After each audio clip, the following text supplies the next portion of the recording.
Hello friends, welcome to Kongu foodies. இன்றைக்கி நம்ம ஒரு ஈஸியான சைட் டிஷ் ரெசிபி காளான் வறுவல் எப்படி செய்கிறதுன்னு பார்க்கலாங்க. இது தோசை, சப்பாத்தி, சாதத்துக்கு சூப்பராக இருக்கும். ஃபஸ்ட்டு ஒரு கடாயில் 3 டேபிள் ஸ்பூன் அளவுக்கு எண்ணெய் ஊற்றிக்கலாம். எண்ணெய் காஞ்சதுமே கடுகு போட்டுக்கலாங்க. கடுகு நல்லா பொரிஞ்சு வரும்போது 3 பெரிய வெங்காயம் பொடியாக கட் பண்ணி வச்சுருக்கேன். கூடவே கொஞ்சமாக கருவேப்பிலை. வெங்காயம் நல்லா பொன்னிறமாக ஆகிற வரை வதக்கிக்கலாம். இது சாதம், தோசை, சப்பாத்திக்கு தொட்டு சாப்பிட்ற மாதிரி இருக்கணுங்கிறனால நான் கொஞ்சம் வெங்காயம் நிறையா போட்டிருக்கேன். நீங்கள் வெங்காயத்தோட அளவு கம்மி பண்ணுறதுனாலுமே பண்ணிக்கலாம்.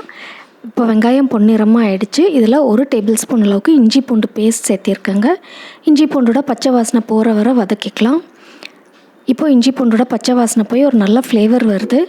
இப்போது மீடியம் சைஸில் ஒரு தக்காளியை கட் பண்ணி வச்சுருக்கேங்க, அதை போட்டுடலாம்.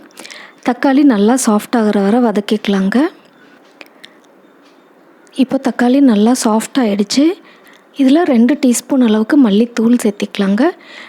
கூடவே ஒரு 3/4 டீஸ்பூன் அளவுக்கு மிளகாய்த்தூள் நீங்கள் உங்கள் காரத்துக்கு தகுந்த மாதிரி சேர்த்திக்கோங்க. இந்த மல்லித்தூள், மிளகாய்த்தூளோட பச்சை வாசனை போகிற வரை நல்லா வதக்கிக்கலாம். இப்போ மல்லித்தூள், மிளகாய்த்தூளோட பச்சை வாசனை கம்ப்ளீட்டாக போயிடுச்சு. இதில் நம்ம காளானை சேர்த்திக்கலாம். நான் இன்றைக்கி இந்த வறுவல் செய்கிறதுக்கு 3 பேக்கெட் மொட்டு காளான் வாங்கி வச்சுருக்கேங்க. பெரிய காளானை 6 பீஸாக, சின்ன காளானை 4 பீஸாக கட் பண்ணி வச்சுருக்கேங்க. ஒரு பாத்திரத்தில் தண்ணி எடுத்துக்கலாம். அதில் 1 ஸ்பூன் அளவுக்கு உப்பு சேர்த்துக்கலாங்க. இதில் நம்ம கட் பண்ணி வச்சுருக்கிற காளானை போட்டுடலாம். காளானை போட்டு நல்லா கழுவிக்கலாம். இப்படி கழுவும்போது காளானில் இருக்கிற கருப்பு எல்லாமே கம்ப்ளீட்டாக போய் நல்லா ஒயிட்டாக ஆகிடுங்க. இப்போ காளானை நல்லா வாஷ் பண்ணி ஒரு பிளேட்டில் எடுத்து வச்சுருக்கேன். காளானில் ரொம்ப அழுக்கு இருந்துச்சுன்னா 2-3 டைம் வாஷ் பண்ணி எடுத்துக்கோங்க. இப்போ இந்த கிரேவியில் நம்ம காளானை சேர்த்திடலாங்க.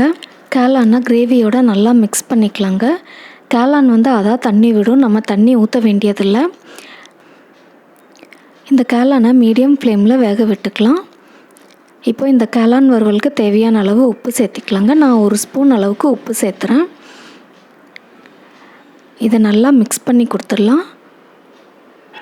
இப்போ ஒரு 2 நிமிஷம் ஆயிருக்கு. இந்த 2 நிமிஷத்துலேயே தண்ணி விட ஆரம்பிச்சிருச்சு. இப்போ நம்ம இதை மூடி போட்டு க்ளோஸ் பண்ணி ஒரு 10-15 நிமிஷத்துக்கு மீடியம் ஃப்ளேமில் வேக விட்டுக்கலாங்க. அப்பப்போ கலந்து கொடுத்துக்கலாம். இப்போது ஒரு 5 நிமிஷம் ஆயிடுச்சுங்க. காளான் நிறையா தண்ணி விட்டு வெந்துட்டுருக்கு. நம்ம இதில் எக்ஸ்ட்ரா தண்ணி ஊற்ற வேண்டியதில்லை. இந்த தண்ணியிலேயே காளான் வெந்தால் போதும். இந்த தண்ணி கம்ப்ளீட்டாக ட்ரை ஆகிற வரை வேக விட்டால் போதுங்க. இப்போது உப்பு காரம் செக் பண்ணி பார்த்துக்கோங்க. உப்பு காரம் பத்தலைன்னா போட்டுக்கோங்க. திரும்பவும் மூடி போட்டு க்ளோஸ் பண்ணி அதை ட்ரை ஆகிற வரை வேக விட்டுக்கலாம். இப்போ நம்ம மசாலா பொடி அரைச்சிடலாங்க. அதுக்கு 1/2 டீஸ்பூன் அளவுக்கு சீரகம், 1/2 டீஸ்பூன் அளவுக்கு சோம்பு, 1 டீஸ்பூன் பெப்பர் போட்டு வறுத்துக்கலாம். ட்ரை ரோஸ்ட் பண்ணிக்கலாங்க. சீரகம், சோம்பு, குருமிளகு நல்லா பொரிஞ்சு வர அளவுக்கு வறுத்துக்கலாம். இதை சிம்மில் வச்சு வறுத்துக்கலாங்க. இப்போ கேஸை ஆஃப் பண்ணிவிட்டு நல்லா ஆற விட்டுட்டு ஒரு மிக்சர் ஜாரில் போட்டு நல்லா ஃபைனாக பவுட்ரு பண்ணி எடுத்துக்கலாங்க. இப்போ கிரேவியும் பார்த்திங்கன்னா ஓரளவுக்கு ட்ரை ஆகிடுச்சு. நம்ம இதில் பொடி பண்ணி வச்சுருக்கிற அந்த மசாலா தூளை சேர்த்திடலாம்.